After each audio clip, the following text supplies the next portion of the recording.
So ayan mga kababayan, magre-react tayo dito sa video clip na nakita natin sa Facebook kung saan nagpipigil ng galit itong asawa ni dating Pangulong Rodrigo Roa Duterte. Mabuti na lamang nandito din si Kitty Duterte kung saan pinapakalma niya yung kanyang nanay. Kasi mapapansin ninyo sa muka ni Madam Hanilet na talagang nagpipigil lang siya Nagpipigil lang siya. So panoorin niyo po itong video na to. What is that speculative? But right now, what is clear?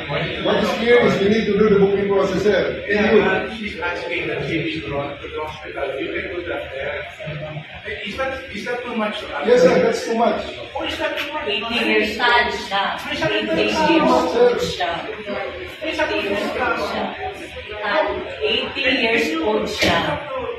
Walang kaso. 80 years old siya. Ilan sa Filipino ang nahuli kayong araw na to? Ilan ang Anong kaso? Kaya nga, anong kaso? Gawa lang ng kaso. Sir, gawin tayo logic, sir. Ilang Filipino ang binukay, ilang presidente na namumuk. So that means that you are banking on the inequality of the law because of the status of the person.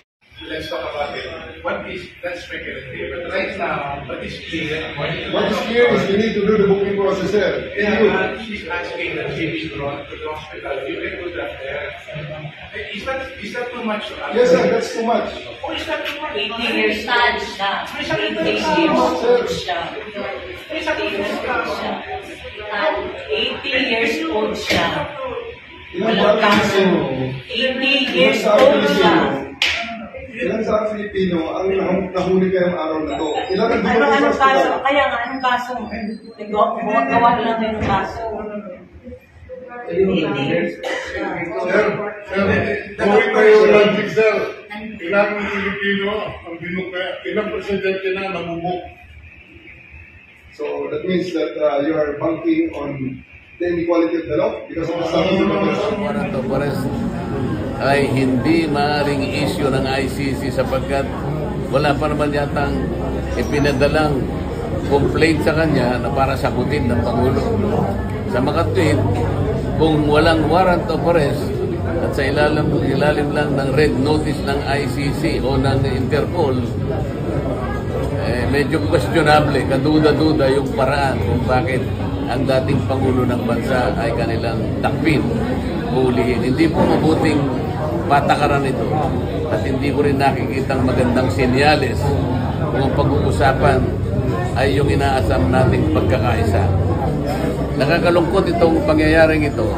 Pangulong Duterte ay isa sa mga dinadakila ng Pilipino, isang mabuting presidente na nakagawa ng mabuti sa kanyang bansa at sa kanyang mamamayan. Yung kanyang pagdurog sa mga gumagamit ng droga ay isang pamamaraan ng isang presidente para isagawa niya alam niya na makabubuti sa kanyang bansa. Siya lamang ang makakapag-desisyon nun at siya lamang ang pwedeng gumawa nun sapagkat siya ang Pangulo ng bansa. Kung inaakala ng iba na yun ay mali, nasa sa kanila yun.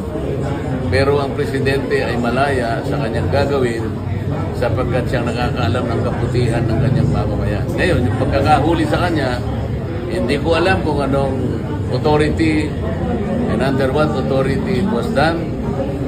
Ang alam ko po, ang warrant of arrest ay hindi maaaring issue ng ICC sapagkat wala pa naman yatang ipinadalang complaint sa kanya na para sagutin ng Pangulo. Sa makatwid, kung walang warrant of arrest at sa ilalim lang ng red notice ng ICC o ng Interpol, medyo questionable, kaduda-duda yung paraan kung bakit ang dating Pangulo ng bansa ay kanilang takpin, hulihin. Hindi po mabuting patakaran ito at hindi ko rin nakikitang magandang senyales kung ang pag-uusapan ay yung inaasam nating pagkakaisa. Kanina po sinasabi ko ang pagkakaisa ay napaka-importante. Kapag nagtalo-talo tayo at nag-iba-iba, na-polarize ang ating bansa, yung ating pong iniisip na maraming bagay na ikabubuti ng bansa, lalong papalayo tayo doon. At ngayon, kung talagang totoong inuli siya, isa na naman pong senyales ng pag-aaway, ng dibisyon, ng pagkakabahagi ng Pilipino. Nakakalungkot, kung hindi man nakakatakot ang kanilang ginawang ito. With the arrest of President Duterte, ano matingin mo na senaryo sa ating politika?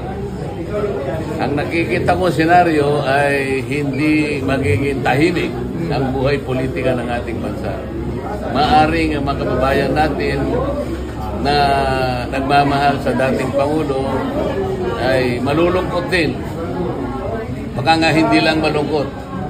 Baka nga magkakaroon ng itatanim na galit sa kanilang sarili. Ito po yung hindi mabuti.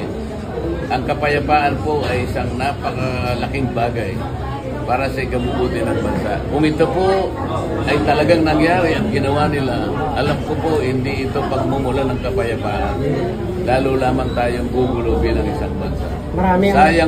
Sayang po yung ginagawa natin na sana ay masinop natin ang bansa. Ngunit itong mga ginagawang ito ay papalayo, kaiba doon sa inahangad namin na sana ay magkaroon tayo ng kapayapaan. Maraming natatakot, Congressman. Magagawa nila sa dating presidente. How much more sa mga mababang tao? Iyon ang maaari nating isipin.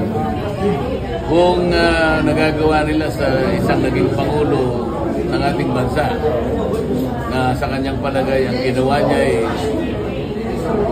yun ang inisip niyang makakabuti sa bansa. At dahil doon ay nakala nila na siya pa ay nagkasala sa kanyang mamamayan. Ito yung nakikita kong isang senaryo na pagmumulan lamang ng mas malaking pagdududa kung tayo po ay makakarating pa sa pagkakaisa. Kasi po ang pamahalaan natin, alam naman ninyo mula pa nang sila'y nangangampanya, kasama nila ako noon, ang palagi namin binabandera ay pagkakaisa. Kaya nga yung team namin noon, kung naalala nyo, unity team. Sapagkat yun ang batayan, yun ang basihan. Walang bansa ang makikinabang sa ganansya ng development kapag kayo po ay magulo. Kapag tayo for detention and the basis for detention. So, what is the law and what is the crime that I committed? Show to me now the legal basis for my being here. As apparently I was brought here not of my own volition. If somebody else says, kung hindi ibang tao, ikaw siguro, because this is your structure. So you have to answer now for the deprivation of liberty. So ayan mga kababayan, makikita nyo dito sa video clip na nakuha natin sa Facebook na talaga namang nagpipigil ng galit itong asawa ni dating Pangulong Rodrigo Roa Duterte, no? Dahil nga sa kalagayan ngayon ng kanyang asawa na tila hinuli nga ng walang warrant of arrest, no? So ayan yung mga allegations na narinig natin at nabasa natin dito sa social media. At sa kabilang banda, inawat naman ito ng kanyang anak na si Kitty Duterte. Makikita nyo talaga dito sa mukha ng asawa ni dating Pangulong Duterte na talagang nagpipigil siya. No, alam niyo yung pakiramdam ng isang asawa na gusto mong ipaglaban yung asawa mo pero parang wala ka pang magawa. Sa kabilang banda naman, nagpa-unlock naman ng interview itong si Congressman Rodante Marcoleta sa SMNI na hiningian siya ng opinion niya tungkol nga dito sa pagkakadakip ni dating Pangulong Duterte na ayon sa kanya ay walang magandang maidudulot itong pagkakadakip kay dating Pangulo, no, at ito pa ay mag-uugat ng pagkakahiwa-hiwalay ng mamamayang Pilipino dahil nga dito sa nangyaring ito. So medyo magulo pa mga kababayan yung naging sitwasyon. Parang ang bilis na mga pangyayari, no?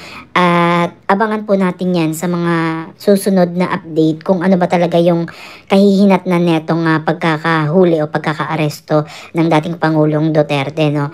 At sa ngayon ay wala pa talaga tayong malinaw na batayan para tayo ay magkomento. So wala pa talagang klarong